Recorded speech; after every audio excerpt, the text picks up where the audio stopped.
For us, the cars are so fast, the aerodynamics are really a safety issue. It's not like you can just pen any design and then just apply it over the rest of the body. So doing thumbnail sketches, early ideas, it helps us understand the lay of the land more or less, the opportunities that we have within the aerodynamics of this car. When you look at the new mid-engine Stingray, you can see the effect of aircraft design. Lean, purposeful surface development, and in particular, the aerodynamic aspects. In terms of the three elements that play a part in that. Drag, of course, that's the efficiency of air going over the surface. Cooling, and then downforce, keeping the vehicle stable. Those fundamentals were real important at the beginning. And once you nail those down, then it kind of gets into more of the sculpture of the car.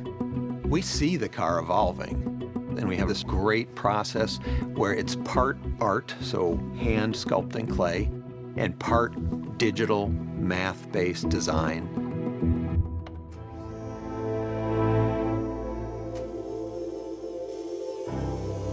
So we sculpt the car, then we scan it, and then we'll use numerically controlled machines to recut that surface back on the clay. You go back to the sculptors, and they go start finessing the car, change the surfaces, make them blend together the way you want. We started at the very front of the car, and at the very center of the front of the car is your highest wind velocity. We don't want a bunch of air under the car because that creates lift, so we have a bunch of air dams. This next car will have a hybrid rear spoiler that touches down in the middle and then flows air under it on the outboard corners. Developing the aerodynamics, there are things that we do so that we can see the cause and the effect. The Corvette has heat exchangers tucked away behind all of the openings. The air runs down the side of the car, and then we actually pump that air through the engine compartment, and it's evacuated through the rear wheel openings underneath the car and through vents that we have added to the hatch.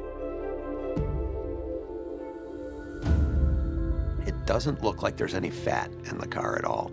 All the surfaces are pulled as taut as possible over the mechanicals underneath.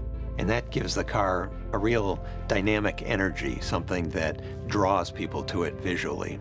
Almost everything is new about this car, and of course, for design, we want to leverage that. As we watch the car evolve, we see the themes coming out. We see the car move towards its production shape. We left no stone unturned. We were constantly asking ourselves, could we make something newer, better, more unique? It still had to have the feel and look and maintain the brand Corvette, but we had to do it in a new and unique way. When I come in and see the sculptors and designers and engineers working around the clay model, stepping back, it's like watching a symphony orchestra with the interplay between all the different people to create a unique personality, a character, a soul for a vehicle that people will absolutely resonate with and love.